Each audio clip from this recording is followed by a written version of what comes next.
Why was everyone staring at her like she didn't belong? The bus that had carried her here hissed as it pulled away, kicking up a gray cloud of dust that swallowed the courtyard. Maria Santos stood in the middle of it, small against the cracked asphalt of Fort Blackwood, her duffel bag weighing down one shoulder.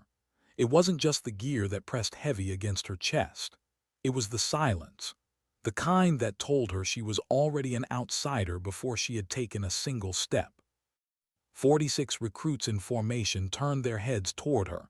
46 pairs of eyes measured her, judged her, dismissed her. Jesus Christ, did they run out of real soldiers? The voice came sharp, cutting through the morning air. Snickers rippled across the line. She didn't turn to see who had said it. She didn't need to. The laughter told her enough. She adjusted her grip on the strap of her bag, standing taller than she felt. 5'4" in regulation boots, barely 125 pounds, a farm girl in uniform. Her hands were calloused from ranch work, not combat. Her face looked younger than her 22 years, her dark hair pulled into a bun that made her seem even smaller. Everything about her shouted mistake. "Look at that, boys," another voice rose. "They're letting Girl Scouts into sniper school now." The laughter was louder this time, sharper. Maria kept her eyes forward. She had heard worse before.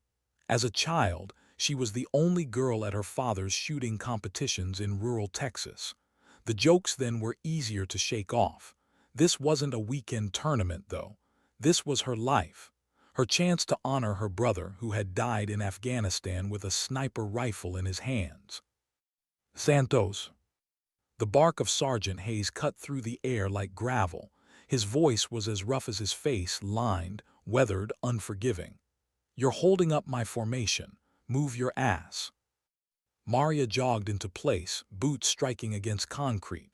Around her, whispers carried like venom. "Bet she doesn't make it through the first week. $20 says she cries during live fire. She'll be gone by day 3. The betting pool was already forming, and she was the long shot no one wanted to back. She fixed her gaze on the brick building at the edge of the courtyard, its windows glinting with harsh sunlight. Somewhere inside her pocket's last letter pressed against the fabric. He had written about her hands, steady as their grandfather. He had written that she could outshoot half his unit if given the chance. She told herself to remember that, to hold on to it.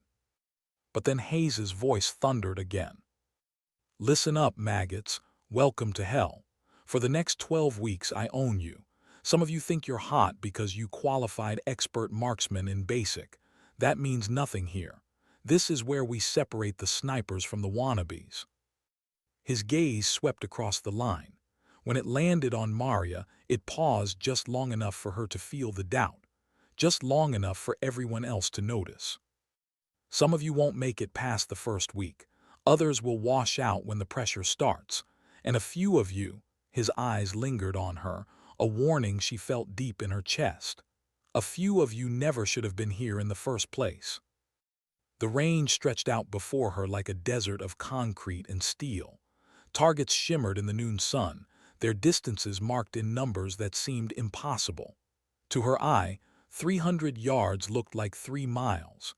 She lay prone on the mat, an M24 rifle pressed against her shoulder. "All right, ladies," Hayes barked. "Baseline test, 12 shots, 12 targets, 200 to 500 yards. This sets your position in the program. Let's see who's actually here to shoot." Her palms were slick despite the morning chill.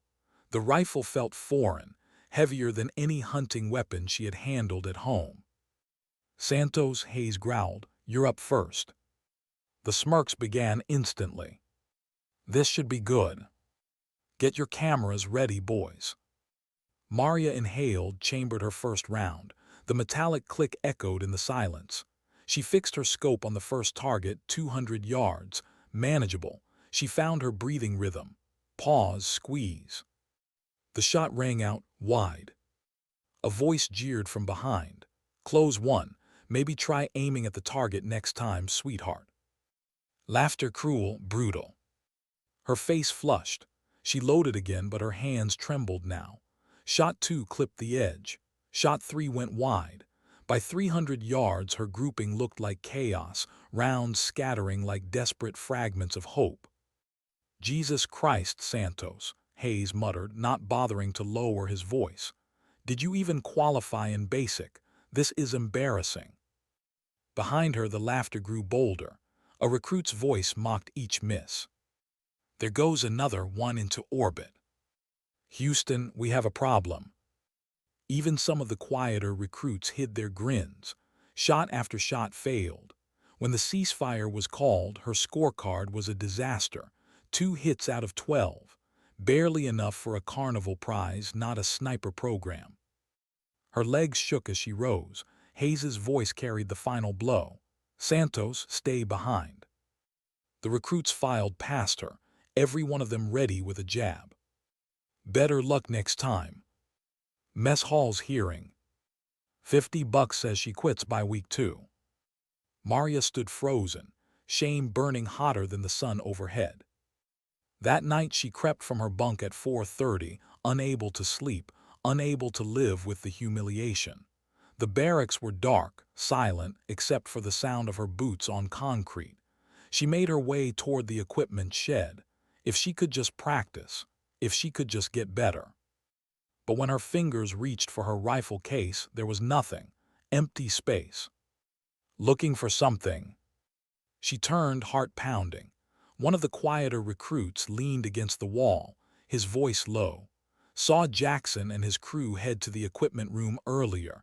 They were carrying something. Maria's stomach dropped. She followed his pointed hand toward the latrine. The stench hit her before she reached the door. Her rifle lay submerged in a toilet bowl. The scope cracked, sling slashed. The word "quit" carved into the stock. Her hands shook as she pulled it from the water. The smell clung to her. Chemicals already eating at the metal. "This is over the line," whispered, his face pale. "You have to report this." Maria shook her head. Her voice was flat, almost hollow. "That's what they want, for me to run crying to the instructors. No one will believe me. It's my word against theirs." For 3 days the campaign escalated.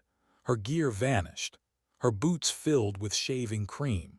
Her uniform drenched in ice water as she slept. Her alarm clock shorted out, making her late for formation and earning her punishment. The worst came at night navigation. She was paired with who had always seemed neutral.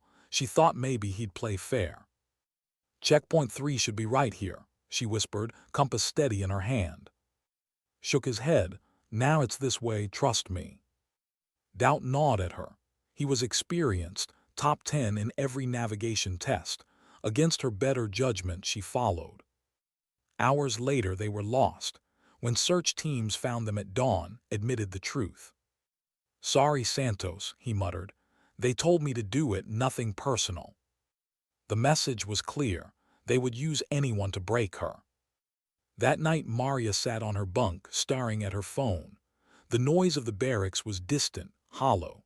She scrolled through her contacts until her finger stopped on one name, Dad. The phone rang twice. His voice was tired, familiar. "It's late, everything okay?" Her chest ached at the sound. She could picture him in his workshop in Laredo, cleaning a rifle, her mother's telenovela humming in the background. "Dad," her voice cracked. She swallowed hard. "I think I made a mistake coming here." Silence stretched. She broke it, words spilling out like water. She told him everything. The sabotage, the mockery, the failures. "They're right," she whispered, her throat tight. "I don't belong here. Was the soldier, not me." Another pause. Then her father's voice steady, carrying the weight of truth. "You remember when you were 12. You wanted to quit the shooting team because Tommy said girls couldn't compete with boys." Maria closed her eyes. She remembered. "You didn't quit, you stayed because you loved it. The challenge, the precision, that's why you shoot, not for them, for you."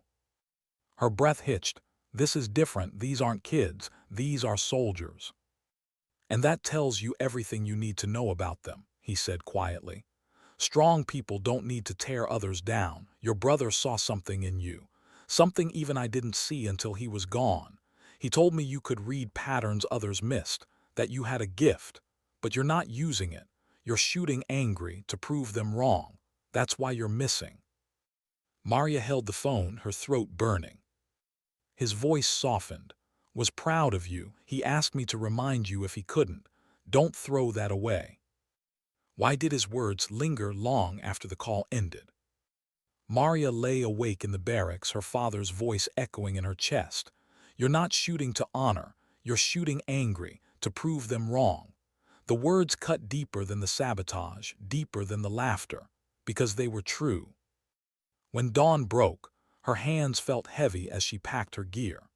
The shooting range loomed like an execution ground, and once again she took her place among 46 recruits who had already written her obituary. The first shots went wide, again, her grouping scattered, her shame mounting. Laughter followed like a shadow. By the time she lowered her rifle, she could hardly lift her head. But then a figure descended from the tower. Compact, precise in movement, weathered hands, eyes that saw everything. Staff sergeant, he was legend whispered in the halls. A sniper whose record spoke louder than any story told about him. He rarely addressed recruits, rarely spoke at all, but now his boots carried him toward her. Santos, his voice was quiet, almost gentle, yet it cut through the range noise. Walk with me. Her stomach twisted. Another lecture, another dismissal. She followed anyway, boots crunching gravel as they left the others behind. He stopped at a secluded section of the range, where rusted silhouettes stood at impossible distances. 800 yards, targets she hadn't even been asked to attempt yet. You know what I see when I watch you shoot? He asked. Her voice was bitter, someone who doesn't belong here. To her surprise, he laughed. Not cruel, not mocking, amused. No, I see someone trying so hard to prove she belongs that she's forgotten how to actually shoot. He gestured toward the distant targets. What's the wind right now? Maria glanced at the flags, then closed her eyes. She felt the air, the subtle gusts brushing against her skin. 7 to 9 miles an hour, quartering left, gusting to 12. His eyebrow lifted. Elevation difference. 15 feet down angle. Hold under about 2 inches at 600. He nodded slowly. Temperature 68. Humidity 40%. Pressure. She hesitated, then pressed her lips together, listening to her body. 29.8, maybe a little higher. Studied her. And you did that in what? 10 seconds. Most advanced snipers need instruments. You just read the environment like a book. Her confusion spilled out. But I can't hit anything. My scores are the worst here. Because you're not shooting with your brain, he said simply. You're shooting with your emotions. Maria stared at him, something stirred in her chest, a spark. Sat on the weathered bench, flipping open a small notebook filled with precise handwriting. I've been watching you. Breathing patterns in meditation exercises flawless. Hand-eye coordination in assembly drills exact. Ballistics calculations top scores. The fundamentals are all there. What's missing is confidence and discipline. Her throat tightened. So what now? He looked at his watch. 0500 tomorrow, meet me here. No audience, no pressure, just you and the target. Her voice shook. Why help me?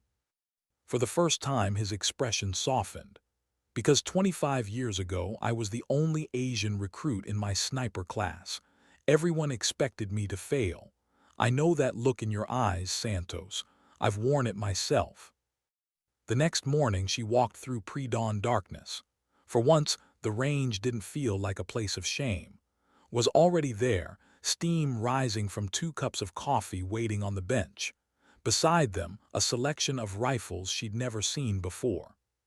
Forget everything you know, he said, handing her the coffee. We're starting from zero. The rifle doesn't care about gender, size, or what anyone thinks. It only responds to proper technique and discipline. For an hour, he broke her down piece by piece. adjusted her stance, corrected her grip, showed her how to use her bone structure for stability instead of fighting against her own body. "Your size is an advantage," he explained, guiding her into position. "Lower center of gravity, less movement. Some of the best snipers I've known were built just like you." She fired her first shot under his guidance. The round struck 2 inches from the bullseye at 300 yards. Her eyes widened. "Again," said. Shot after shot. Her grouping tightened. By the end, she was holding 6-inch circles at 400 yards, better than she had ever shot in her life. Something shifted inside her, a flicker of belief. 3 days later, that flicker ignited. In ballistics class, the instructor posed a complex wind-reading scenario. Crosswinds, moving targets, environmental shifts. Recruits fumbled with calculators. Charts scattered across desks. Maria raised her hand. Her voice was steady. "Assuming a 175-grain bullet, muzzle velocity 2,600 feet per second, lead 18 inches, windage 2.3 moa left." The room went silent. The instructor checked his own math, looked up. "That's exactly correct. How did you do that so quickly?" Maria's cheeks warmed as every recruit stared. "I visualized the trajectory, factored in crosswind target speed at this latitude." Murmurs spread. Respect, not ridicule. Even Jackson's smirk faltered. At lunch approached her, his voice awkward, carrying guilt. "About navigation night, I'm sorry. I shouldn't have done it. If you ever need a partner for exercises, I'd be honored." She studied his face, wary of another trick, but his eyes were sincere. For the first time, Maria felt the tide shift. The whispers weren't all cruel now. Some carried wonder, respect. But fragile hope is dangerous. The next exercise paired her with thick-necked, unreadable, neutral, or so she thought. "Targets vary," Hayes barked. "Spotter calls, shooter fires. 8 minutes to clear the field, go." Maria steadied the scope. Target at 400, calm wind, clear shot. Fired a hit. She exhaled. Maybe this would work. Moving target, 350, crossing left to right, 4 miles per hour, lead 14 inches, fire when it hits the marker. Aimed, fired, missed by 3 feet. "What the hell, Santos?" His voice was loud, accusing. "You gave me the wrong lead." Her chest froze. "No, I said 14 inches, you aimed." "I aimed exactly where you told me." His voice carried, others turned. Target 3, she called it. He deliberately fired off mark, another miss. Stood, gesturing wildly. "Are you blind? A blind man could spot better than this." Laughter erupted. Jackson's voice rose like a knife. "Maybe try knitting, Santos. At least yarn doesn't kill people." Her face burned. Her credibility collapsed. When Hayes called time, the verdict was damning. 0 targets eliminated. That night she sat in the equipment shed, hands steady as she cleaned her rifle. Her only sanctuary, until footsteps entered. Jackson, his massive frame, filled the doorway. Behind him, Martinez. Maria didn't look up. "Just cleaning my weapon." Jackson's voice was low, cruel. "We've been talking. This soldier thing, it's not working out. Better you realize that now before you get someone killed." Her hand stilled. "I'm not quitting." Laughter cold. "Who said anything about quitting? You can transfer, logistics, medical, somewhere safe." Maria raised her eyes. "I know what you did today. You missed on purpose." The room fell silent. Lifted his phone, recording. "Say that again, Santos, on the record. Accuse a fellow soldier of sabotage." The trap was clear. If she spoke, they'd label her paranoid. If she stayed silent, they'd know they had broken her. She rose, voice firm though her heart raced. "You want me gone, beat me fair, head to head, best of 3 shooting scenarios. You pick one, I pick one. Hayes picks the third. Loser requests transfer." Jackson grinned. "Deal." By dawn, the challenge spread like wildfire. Recruits gathered like it was a gladiator match. Bets exchanged hands. eyes hungry for blood. Jackson stood like a conqueror, all muscle and swagger. Maria sat alone, calm, methodically checking her rifle. Hayes barked, "Jackson first challenge." Jackson's grin was wolfish. Urban warfare simulation, 8 minutes, moving targets, civilians mixed in. Most threats eliminated wins. It was smart, complex, his specialty. Maria nodded, silent. As she stepped past him toward the course, Jackson leaned close, whispering, "Hope you're ready to pack your bags, sweetheart." The maze loomed before her. Targets would rise, disappear. Civilians mixed among combatants. One mistake and she was done. She gripped her rifle, her father's voice. Trainings, memory, all of it swelled inside her. The whistle blew. What happens when the whole world expects you to fail? By dawn, the courtyard pulsed with energy. Recruits spilled from the barracks, drawn by whispers of the challenge. Instructors appeared too, their curiosity impossible to hide. By 600 hours, nearly the entire company ringed the range. It felt less like training, more like an arena. Jackson stood at the center of it, soaking up the attention. 6'3", broad shoulders, a jaw set in smug confidence. He was built for this, built to win. Every nod from his supporters, every bet placed in his favor, only made him bigger. Maria sat 30 yards away on a crate, alone, calm on the outside. Inside, her pulse thundered. She checked her rifle with methodical precision, just as had taught her. Bolt, chamber, scope, every motion steady. She whispered his name under her breath as if his ghost might anchor her hands. "All right, circus is over," Hayes barked. "Jackson, you called this first challenge." Jackson's grin widened as he gestured toward the urban warfare course. Moving targets, multiple threats, civilians mixed in. 8 minutes. Most combatants eliminated without civilian casualties wins. Murmurs rippled. Smart choice, complex, Jackson's specialty. "Accepted?" Hayes asked. Maria nodded once, silent. Jackson stepped forward first. Timer started. He moved like a machine flowing through the plywood maze. His shots were confident, precise. Targets fell one after another. 7 in total. No civilian casualties. He exited in triumph, raising his arms as the crowd cheered. 7 targets, 6 minutes 43, Hayes announced. Jackson smirked, "Top that."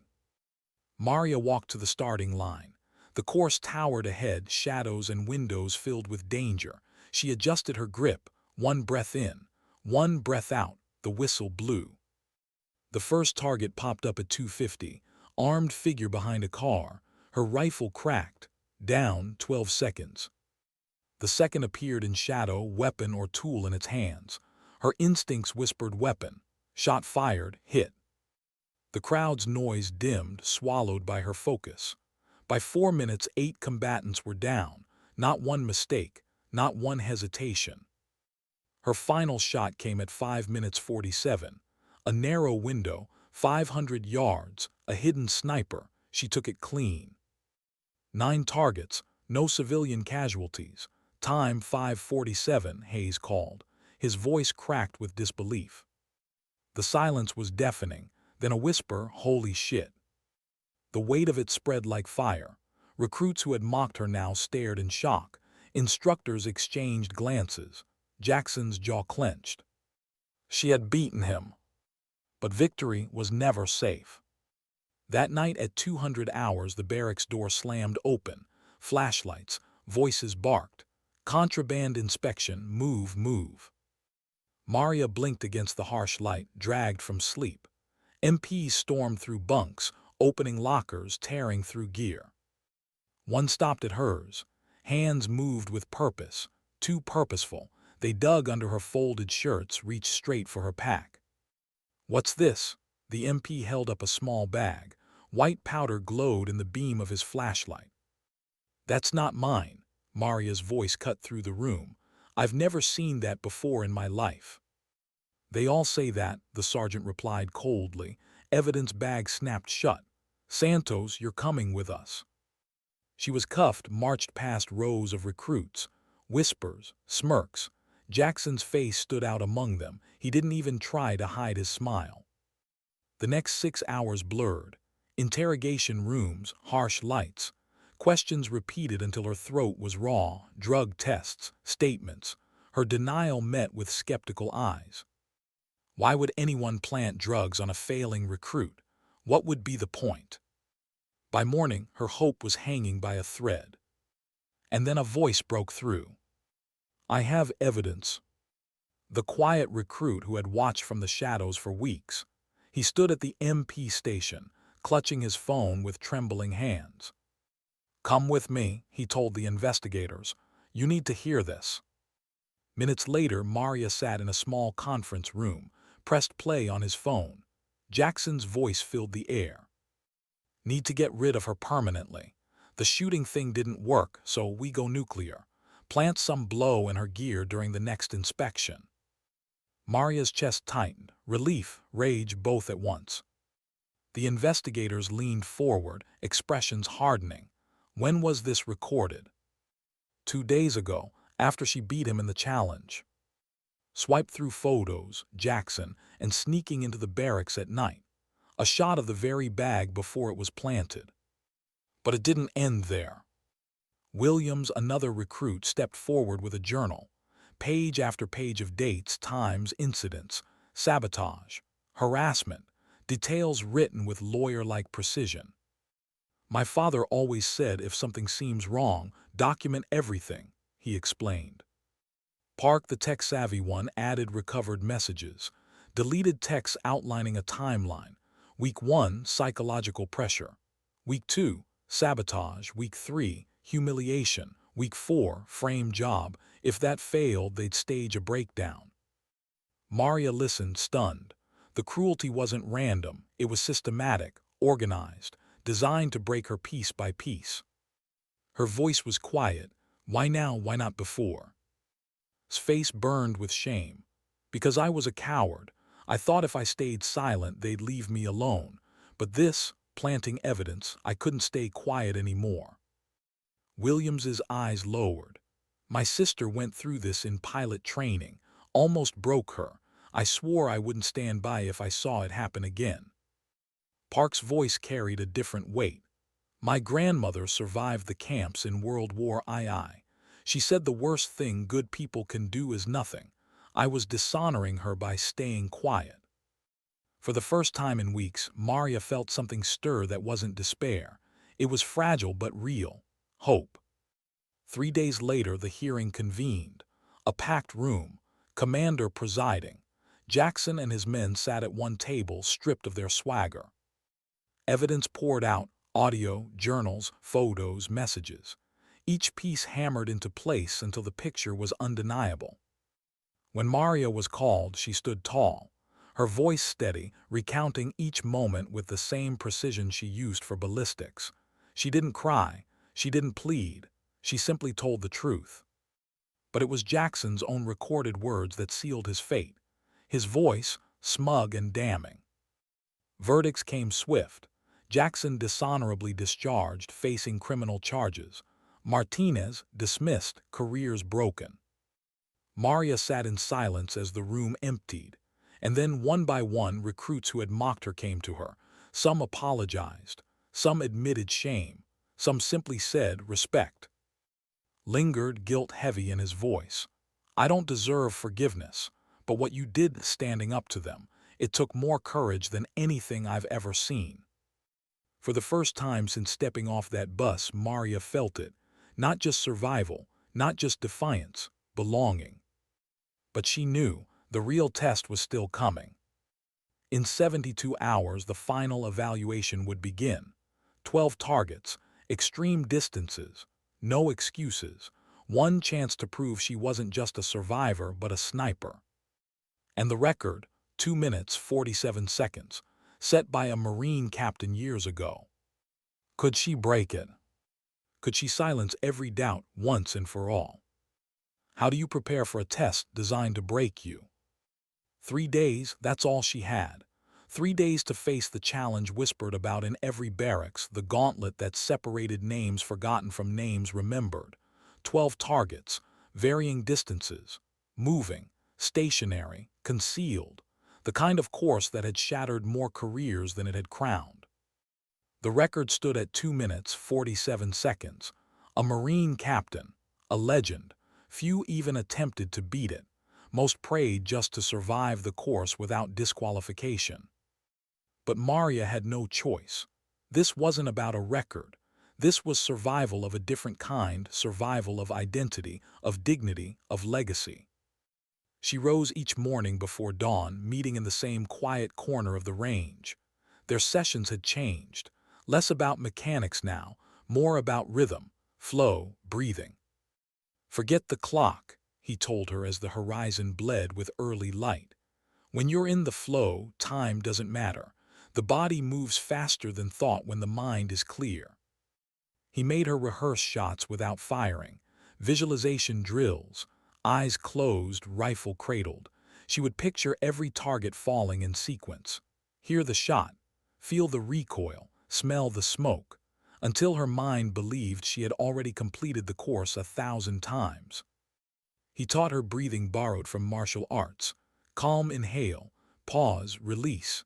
The kind that stilled her pulse, quieted her doubts. "Your gift is mathematics," said one morning as the air chilled their breath. "But math without intuition is just numbers. You must feel the shot as much as you calculate it. That's how a sniper becomes more than a marksman. That's how you become untouchable." She absorbed it all, not because she wanted to prove anything to them anymore, but because it was hers, her gift, her blood's memory. And she wasn't alone anymore. Williams Park became her silent crew, carrying equipment, checking targets, offering encouragement when her hands trembled. Even, carrying the guilt of betrayal, stayed late to run drills with her. "You move different now," he told her one night as stars burned above the range. "Like you finally believe it. It's not anger anymore, it's confidence." Maria realized he was right. Something in her had shifted. The desperate girl who had once begged for acceptance was gone. What remained was quieter, sharper, dangerous. The night before the evaluation, she sat alone at the range, staring at targets blurred by moonlight. Her rifle case rested against her knee. Found her there sitting like a shadow, second thoughts. She shook her head. Her voice was steady. "For the first time since I got here, I know who I am. Tomorrow isn't about proving anything. It's about honoring and proving it to myself." Lips curved into something rare, a smile. "Then you're ready." Dawn arrived clear, crisp, the air sharp with anticipation. When Maria walked onto the range, the world was waiting.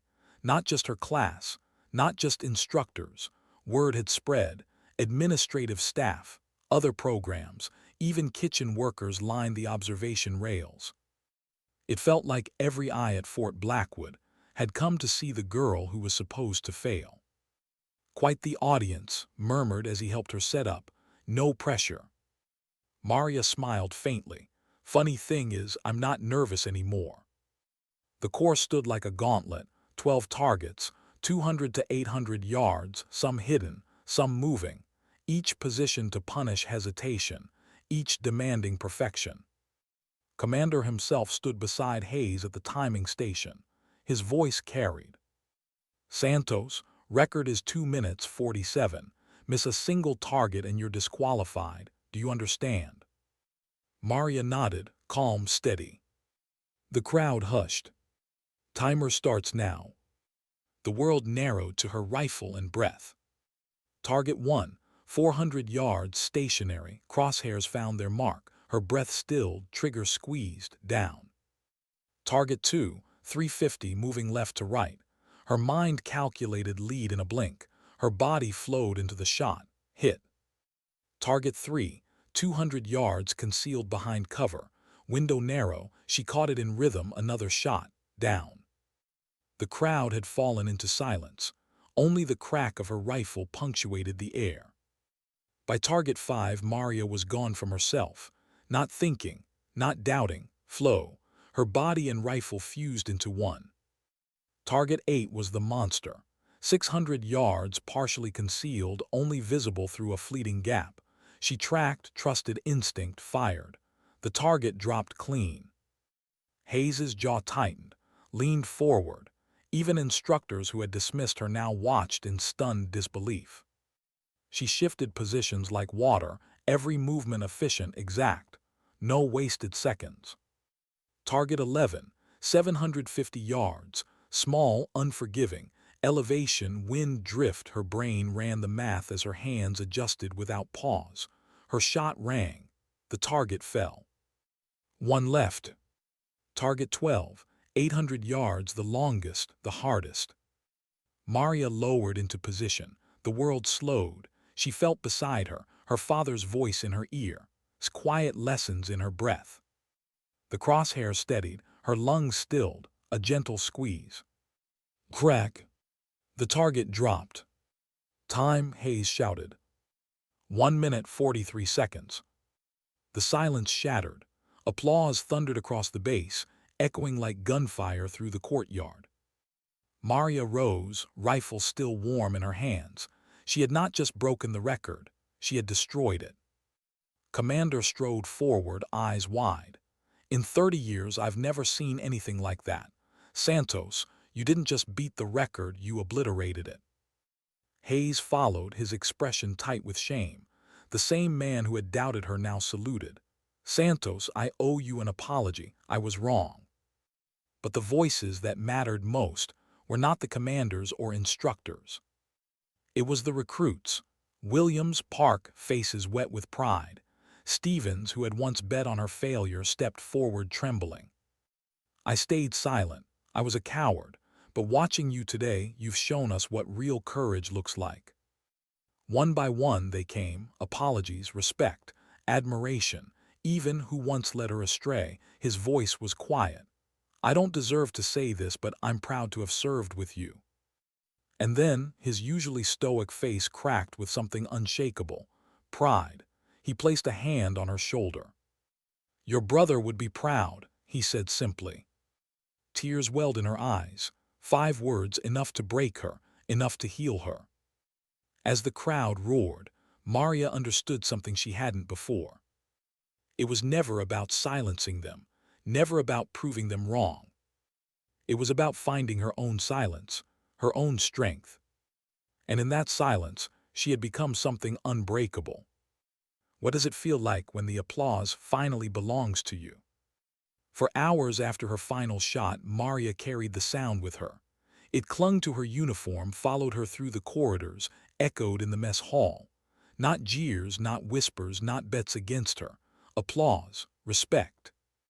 But respect, she learned, was heavier than ridicule. When people laughed at you, you could ignore them. When they cheered for you, you carried the weight of expectation. The next morning, the base hummed with a different energy. Where once recruits had turned away when she entered a room, now they watched with curiosity, with something closer to admiration. Some even asked her questions. How do you read wind so fast? How did you calculate that lead time? What did teach you about breathing? She answered softly, surprised at herself, surprised that teaching others sharpened her own skills. For the first time, her voice carried weight in this place. But the real moment of transformation came at graduation. The day dawned clear, banners snapping in the wind. Recruits stood in formation, uniforms pressed, boots shining, eyes forward. Maria felt the expert marksmanship badge heavy on her chest, not as a decoration but as proof. When Commander called her name, the applause was thunderous, louder than any graduate had received in years. She marched forward, spine straight, eyes locked ahead. Santos said as he pinned the Distinguished Graduate Medal to her uniform, you have not only excelled in this program, you have redefined what we thought possible. Your record will stand as inspiration for generations to come. Applause again, but it was the recruits who once mocked her who moved her most.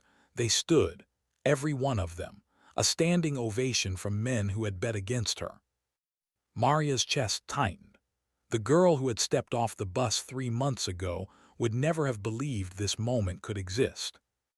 After the ceremony, her family found her. Her father, weathered and proud, gripped her shoulders. "Your brother would be so proud," he whispered, pulling her close. "You didn't just honor his memory, you built your own." Her mother's tears soaked into her uniform. Cousins, uncles, neighbors, all had come to watch the girl who was never supposed to belong stand as the best among them. But when the crowd thinned, another figure approached, in his hands a folder. "Your orders," he said. His voice was calm, but his eyes carried pride. "Special Operations Command has requested you. Immediate assignment. Advanced sniper program at Fort. It's the kind of opportunity most soldiers wait years for." Maria opened the folder, scanning the documents. Fort. Elite units. The world she had only dared to imagine. "There's something else," continued. "They've asked me to recommend candidates for the instructor development program. Your name is at the top of my list."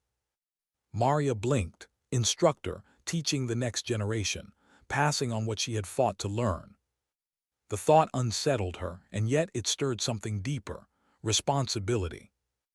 Later that evening, long after the ceremony, Maria found herself back at the range. Alone.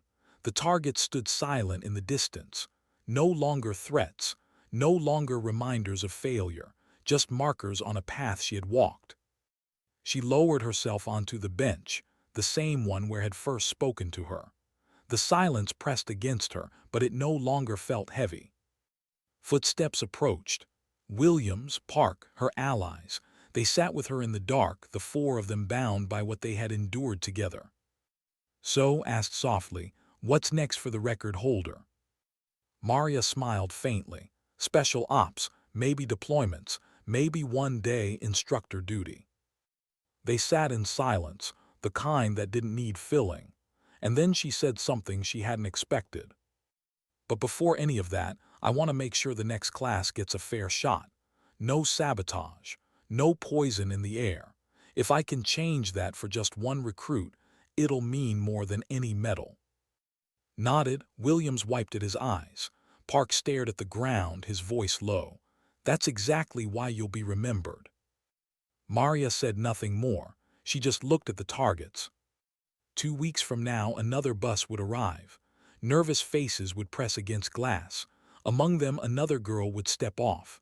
Small, determined, afraid. And Maria would be there. Not to silence the laughter, not to prove anyone wrong, but to prove something far greater. That dignity doesn't shout, it doesn't beg. It simply acts. What happens when the mountain you've just climbed only reveals a taller one behind it? Fort wasn't Fort Blackwood. At Blackwood, recruits arrived wide-eyed, raw, clumsy in their uniforms. Here, every face she passed had already been tested, hardened, cut down to essentials. These weren't just soldiers. These were specialists, operators, warriors who lived in shadows, their deeds rarely spoken aloud. Maria arrived with her orders folded in her pocket, her rifle case gripped tight. Around her, men and women carried themselves with a quiet confidence that came from years of hard-earned scars. None of them looked at her with mockery, but none of them looked with respect either. She was an unknown, and in a world like this, the unknown was nothing. The first briefing set the tone. "In this program," the instructor barked, "there are no second chances, no excuses, no sympathy. You either adapt or you're gone. Look left, look right. By the end of this cycle, one of you won't be here." Maria scanned the room, 30 candidates, eyes sharp, jaws clenched, no laughter here, just quiet calculation. Her first test came fast. Night navigation through Carolina swamps, full kit, zero visibility, live fire zone simulating ambush. At Blackwood, recruits might have stumbled. Here, her peers moved like ghosts, silent and efficient.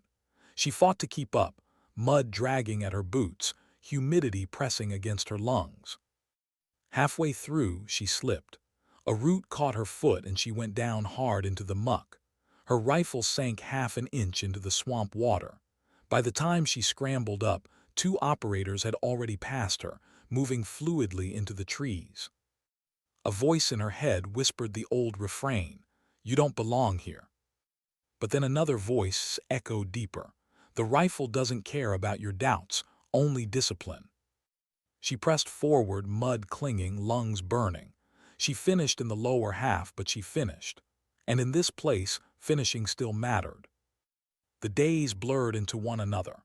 Endurance runs with sandbags, obstacle courses designed to break bodies, advanced shooting drills at distances that would make a civilian blink in disbelief. Maria struggled. Her body was smaller, her frame lighter. Hauling a 200-pound dummy through mud took every ounce of strength she had. She collapsed more than once, arms trembling, breath ragged. But she never quit. And that caught attention. One evening, as they cleaned weapons in silence, a tall operator named Riley glanced at her. His voice was flat, but there was no mockery in it.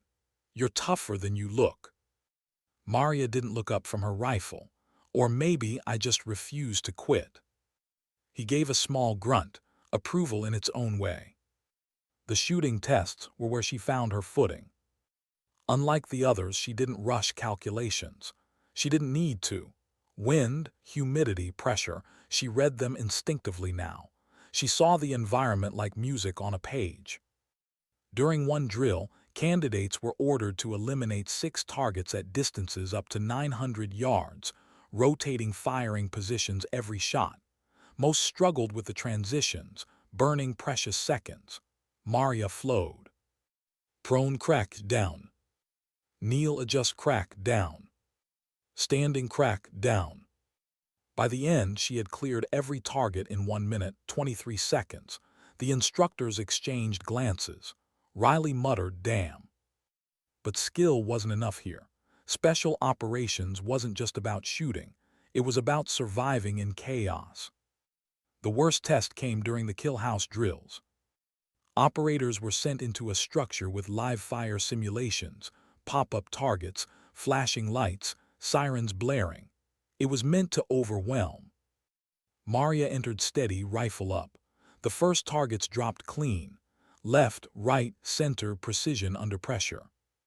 Then a child's voice rang through the speakers, "Help me." She froze. The figure that popped into view was small, unarmed, designed to test hesitation. Her chest clenched. For an instant, face flashed in her mind. The day he died, the sound of her father's voice breaking. She hesitated one beat too long. The civilian was scored as a casualty, failure. After the drill, she sat on the steps outside the kill house, hands trembling. For the first time in months, doubt clawed at her again. Riley approached, tossing a canteen at her feet. "You froze, why?" She stared at the ground. "I saw my brother." He didn't mock her, didn't dismiss her, just sat beside her, silent for a long while. Finally, he said, "Everyone carries ghosts. The trick isn't getting rid of them, it's learning to move with them."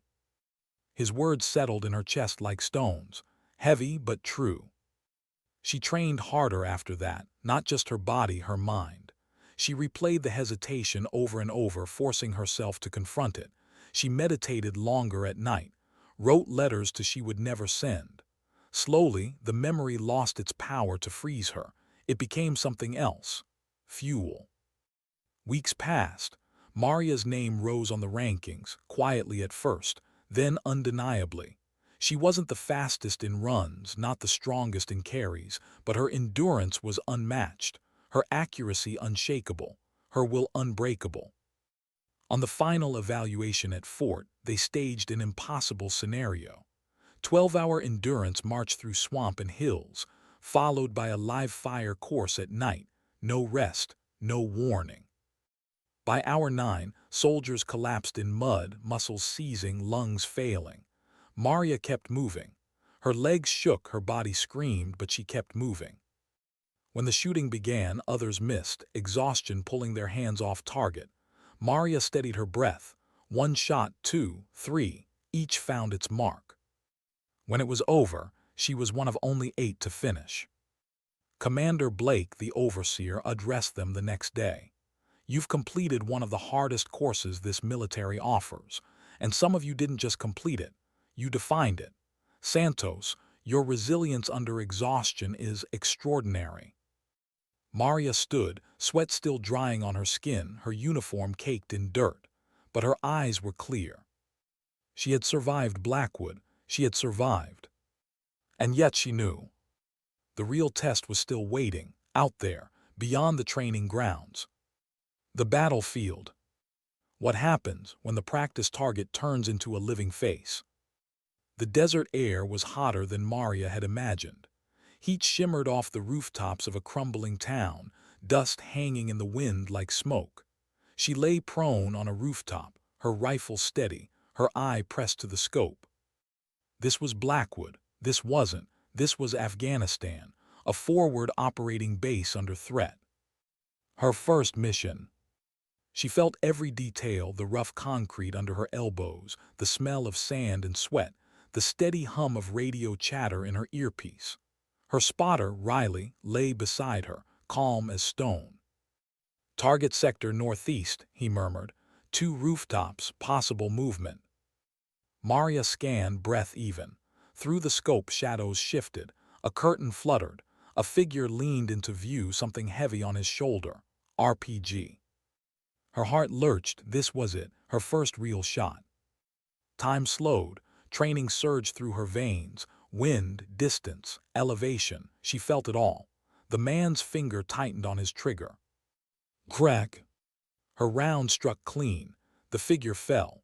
The RPG clattered from his hands, tumbling off the roof. Her first kill. The radio flared alive. Good shot, Overwatch. You just saved half the base.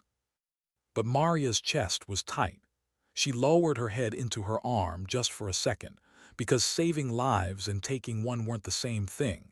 She had known this moment would come, but knowing didn't stop the wait. Riley's voice broke through. Don't overthink it, he would killed us. You did your job. She nodded, but inside her heart whispered's name. Hours turned to days. Maria and Riley rotated shifts, watching the town through their scopes. They saw life in fragments. A woman hanging laundry, children chasing each other through alleyways, men hauling water, and sometimes figures with rifles, men with death in their eyes. She learned quickly, hesitation could cost lives, precision saved them. But war was never clean. One evening, a convoy rolled into the valley. Maria was tasked with overwatch. As trucks rumbled forward, she caught movement, a boy, no more than 12, standing near the roadside. Her crosshairs found him. Empty hands, no weapon. But then he lifted something small. Her breath caught. It was a radio. His lips moved. Seconds later, a flash, an IED erupted under the lead truck. Fire engulfed the road. Screams filled the comms. Maria froze. That boy's face seared into her vision. She could have stopped it. Could she? Would she? Riley's hand gripped her shoulder. His voice was hard. Not every target carries a weapon. Remember that. Her chest twisted. She had trained for precision, for calculation, for math and wind and distance, but nothing in training had prepared her for the moral chaos. That night, she wrote another letter in her journal. You'd hate this, you'd say war steals more than it saves. Maybe you'd be right, but if I don't stand here, who will? The days bled into weeks. Each mission carved her deeper, yet something changed in the team. The operators who once saw her as the new kid now trusted her eyes, her rifle, her silence. Overwatch, call it, they'd say, no hesitation in their voices. She became the unseen guardian, the one who spotted ambushes before they happened, the one who saw threats in the shimmer of a rooftop or the twitch of a curtain. One night the base came under direct attack. Mortars rained, gunfire cracked through the valley. Maria and Riley scrambled to their posts, scanning rooftops through the chaos. She caught him first, a figure with a mortar tube reloading fast, wind gusting, distance nearly 900 yards. It was beyond the safe mark. Her hands didn't shake. She calculated, trusted, fired. Crack. The figure fell before the next round launched. Seconds later, the mortars stopped. The comms roared. Santos just saved the base. Confirmed kill at 900. Maria lowered her rifle, chest heaving. She should have felt pride, but all she felt was silence, a hollow stillness inside her. When the smoke cleared, Riley sat beside her on the roof, sipping lukewarm coffee like nothing had happened. "You're the best shot I've ever seen," he said quietly. "But the real reason you're going to survive this is because you still feel it." She frowned. "Feel what?"